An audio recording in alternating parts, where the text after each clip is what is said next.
Ann, and welcome to another episode of Women's Wellness That Works. We create a welcoming, safe, and comfortable space where women can share her story to inspire and empower others in their health, happiness, and well-being. You will meet brave women sharing their courageous journeys, stories of how they have overcome their mental and physical challenges, and how they built successful businesses, and inspirations that give us permission to live in a state of peace, harmony, and a purpose-driven life. As I listen, learn, and speak with women about their stories, I am inspired by their resilience, strength, bravery, and courage. I am honored and excited to spend time with Andrea Gewirtz, the founder and principal health and wealth T.H.R.I.V.E strategist of Wellbeing and Worth from Orange County, California. She is formerly trained as an operatic singer and an electrical engineer. She spent 17 years as a technical director and audio engineer for National Public Radio in Washington, D.C. Having a child with unique learning skills inspired Andrea to engineer a new career path, mentoring like-minded women who have a desire for whole self-wellness. Andrea is a certified master practitioner of integrated timeline therapy, certified trainer of Neuro-Linguistic programming, or NLP, and in 2019 became a certified functional nutritional coach. Through her coaching practice, Wellbeing and Worth, she leads her clients on an exploration of food and healthy weight management designed to heal the body and release unwanted pounds and the decisions that stand in the way of a vibrant, healthy, and fulfilled life. Welcome, Andrea, to our program. That is a mouthful. I'm like, why did you read it all? Because that's your life, and that's your story, which is what you're about. Well, thank you for having me. I was like, that's your bio. It is my bio, but I didn't expect, I thought it would be shorter, just so you know. Well, you know, the thing about you is you have such an extensive background. There was so much information, and really that is the short version. So tell me about your story and how you got started, because where did you start? Where did I start? Let's start from moving to California. Okay. I think moving to California really created all of the change, because I had that daughter here in California, so she's our California baby. Yay. I have all the other East Coast, one other East Coast child, but now I have a West Coast child. And well, her life story began, and things weren't, you know, they weren't like the first one, you know, like, oh, this isn't happening. Oh, this isn't happening. And so I had to learn it really quick to help her become who she is today. You know, she presented with a lot of developmental delays, and it was scary because I was like, what is a developmental delay? What do you mean non-neurotypical? Why do you use so many acronyms? Like, I was so frustrated with the whole process of like learning about her and who she was being labeled as, right? And so that began. I tried to go back to work after she was born. I didn't have the space or the bandwidth because, well, she required a lot of work. So let me ask you a question. Did you know anything? At the time of her birth, or when did you discover? No. When did you discover that she was so-called non-neurotypical? Well, you know, 6 months old, your kids just try to sit up. 8 months old, it's a little late. Are they sitting up yet? No. Did she try to walk? Could she walk? She was really not coordinated. And then began the weird, like, not looking us in the eye anymore and things like that. So it seemed regressive, you know, and that's when I fortunately have a very kind empathy.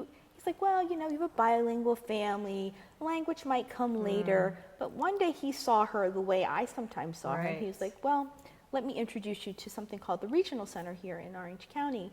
And they came and did an assessment and were like, glad you called us. She's got a lot of delays. We're going to help you, which I was like, great, what does that mean? And it meant a lot because they provided 15 hours of therapy a week for her. Wow. So when you... I was like, 15 hours is a job. It is a job. It's a lot. It's a job for... It's a full-time job. She was under one. You were working, or were you a stay-at-home mom? working. I had gone back to work briefly at American Public Media down in LA, and as a audio person, and I was like, this isn't going to work. I live here in Orange County, the kids in Orange County, the services are in Orange County, and I'm working in LA. So that was the first East Coast, you know, the distances look the same, But definitely not the same. they're not the same. And so I became like, I call it the GC. I took on the job of general contractor of her life. And that took education. And you became her advocate, basically. For sure. Right? And so, yeah, it was a lot. As a mom, when you first hear your child has developmental delays, how did that make you feel?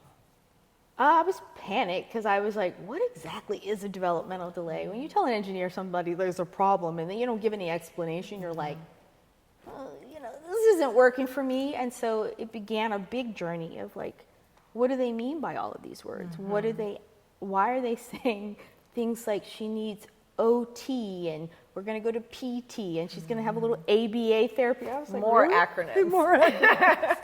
I once flew home to Maryland because there was a, by now I was in all the chat groups and things like that. And there was this one special thing that was happening through the Autism Society, and I flew home and I was the only non-practitioner in the group. And they're like, what are you doing here? I'm a parent. They're like, well, how'd you find out about it? It's like, well, it said it was free. It was a resource on this thing. And I said, I came because you were going to explain all the acronyms to me. They all laughed.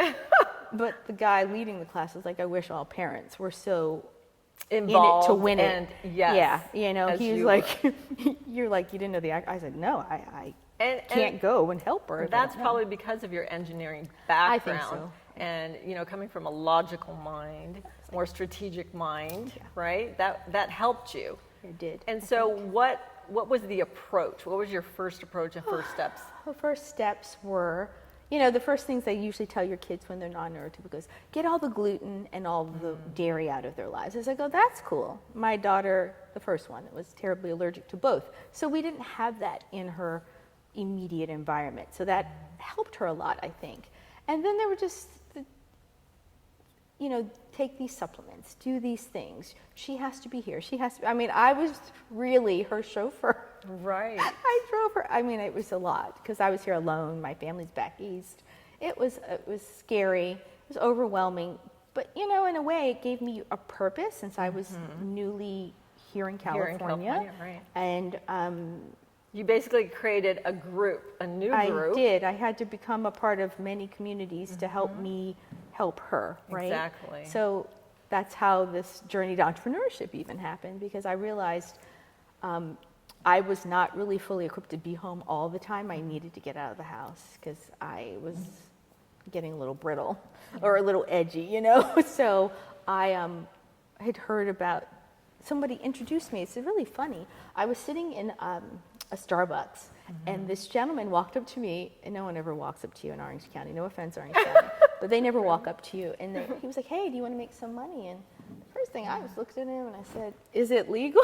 He's like, you know, no one's ever asked me that. And I was like, that should be the first question. Exactly. Who talks to a stranger here? And it was really funny. And he introduced me to a product I already had, which was prepaid legal. It's now known as Legal Shield. And I was like, you mean people sell it? I got it through my job, right? And he was like, yeah. And I was like, oh, I tell everybody to get it. They need it. You know, it saved me this. And he was like, you'd be perfect. He's probably like, wow, she's already a commercial, you know? Right. And so it didn't work out for me, that first attempt into direct sales like that, because it was the same hours that I needed to be with my daughter. Your daughter. And so let's talk about the food sensitivities, because I know many of our viewers have food sensitivities. I have food sensitivities. So do you and your husband have food sensitivities, and did that, you know, is that something that you've experienced, or is it just your children? Oh, yes. No. So my husband's allergic to shellfish. Okay. So of course, throughout my pregnancy, I ate no shellfish. The children can eat shellfish, by the way. Pretty funny. Yeah, that is ironic. Yeah. So, but we don't eat a lot of it. Yeah. But then I birthed the first one who had 10 allergies. 10. 10. Like anaphylactic, carry an EpiPen, will die. Right. Oh, that's scary. amazing. So then she was never the kid anyone wanted at a birthday party.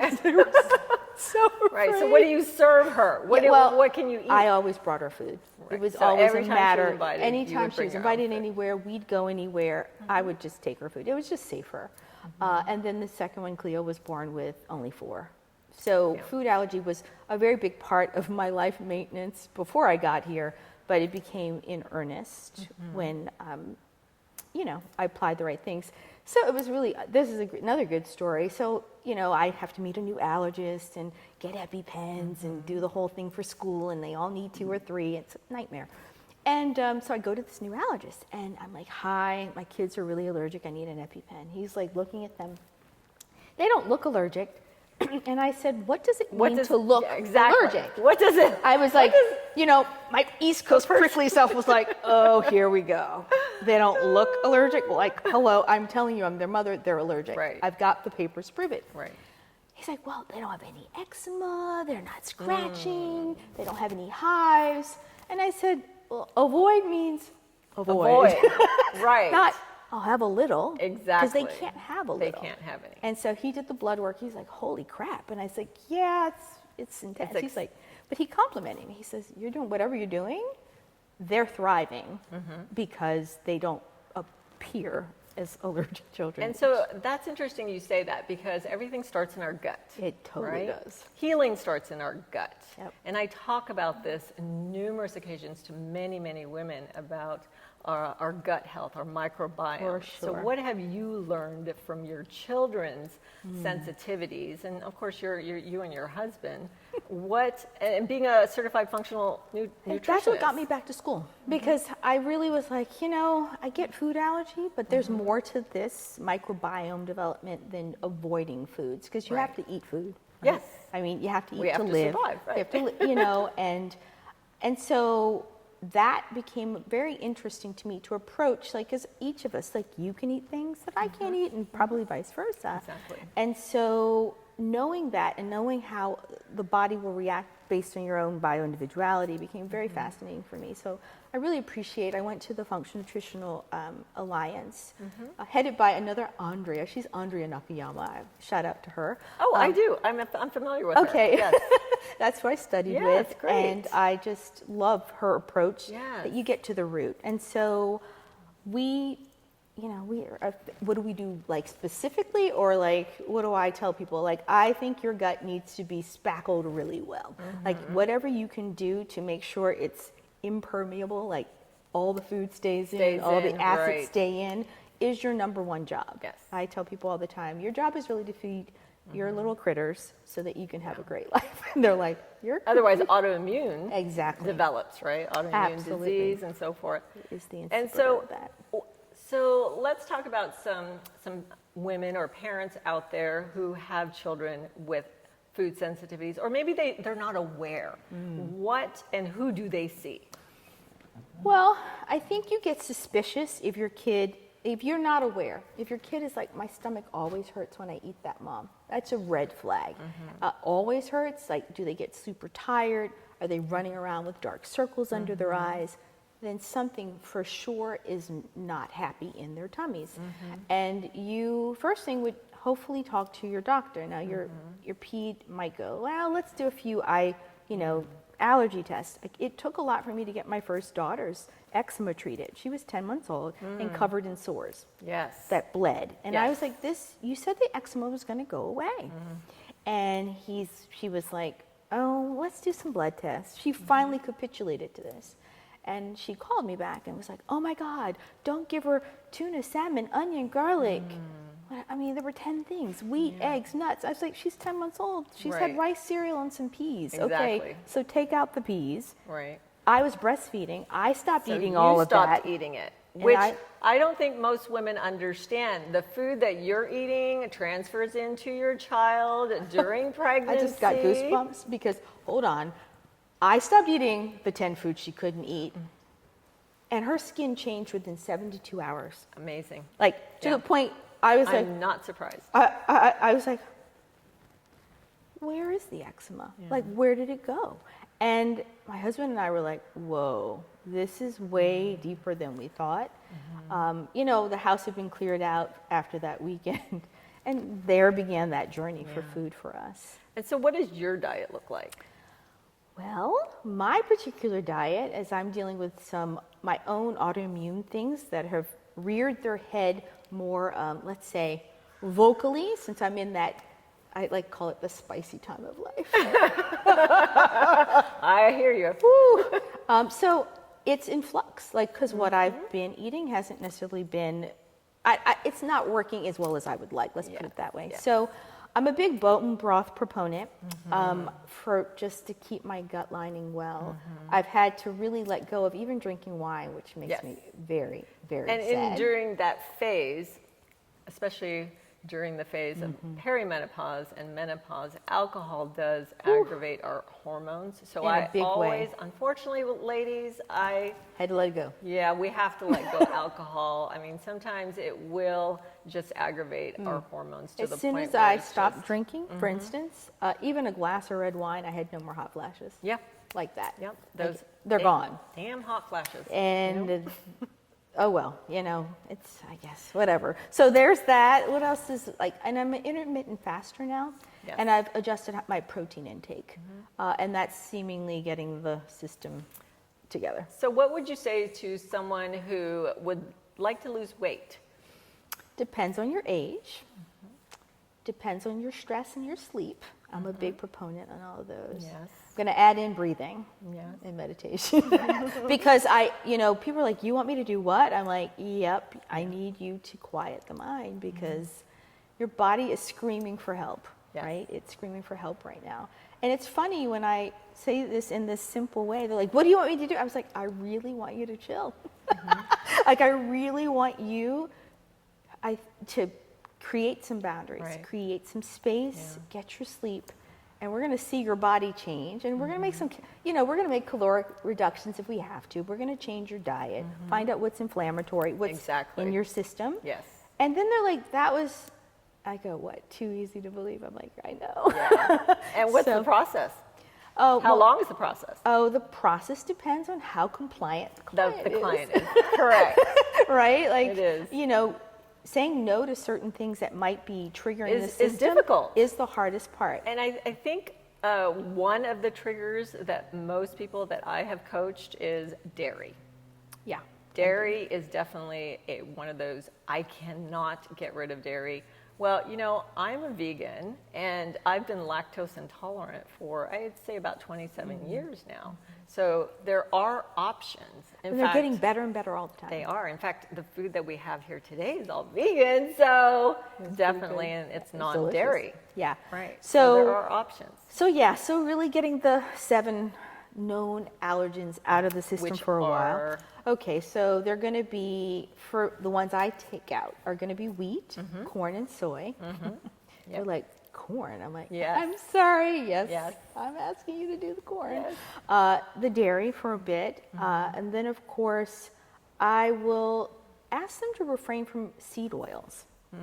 And that is also a seed, nut, any seed. Seed oils, like the canolas. Oh, absolutely. And sunflower and safflower, just until we figure out where the inflammation's coming from.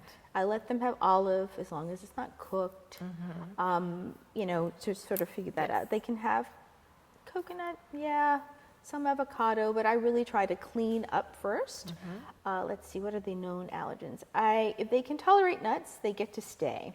But if they're not sure, we even take those out for a little bit. It really just depends on the intake and what they're saying happens when they eat, that we sort of work backwards. And then I have a couple programs where there are people who are really ready to go and they're going to do it in it to win it for 60 days.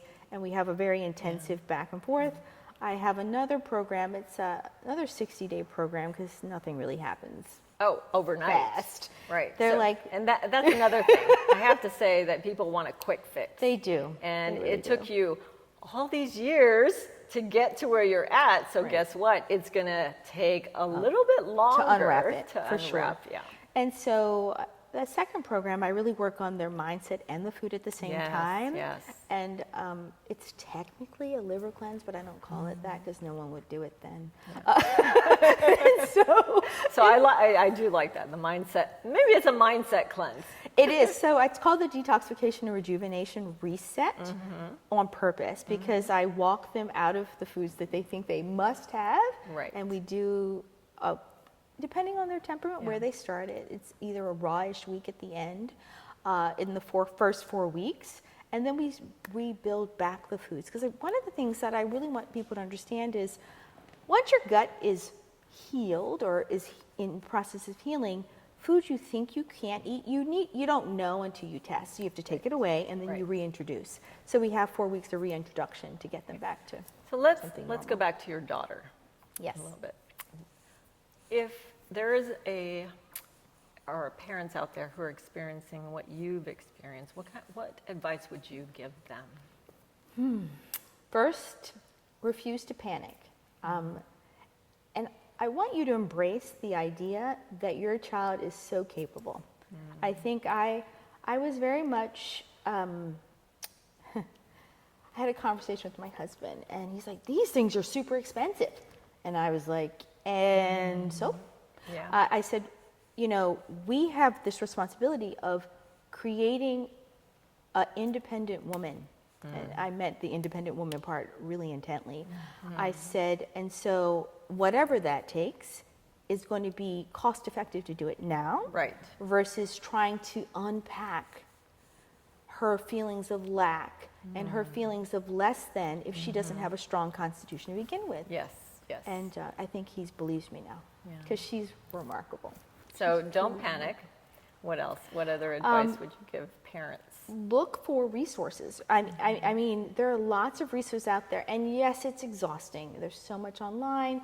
Go to groups that allegedly align with what your child is suffering from, and network. Yes. Network, ask questions, be the person that doesn't take no for an answer, because you know your child. Yeah. And you know your child best. And if your child is nonverbal, you're the only advocate. Right. It took a long time for my daughter to talk. And so I had to be the advocate for her. Absolutely. And deal with, if you're hung up with labels, I say let that go too. Yeah. Because there are going to be people who want to say your daughter or son might not be able to do certain things.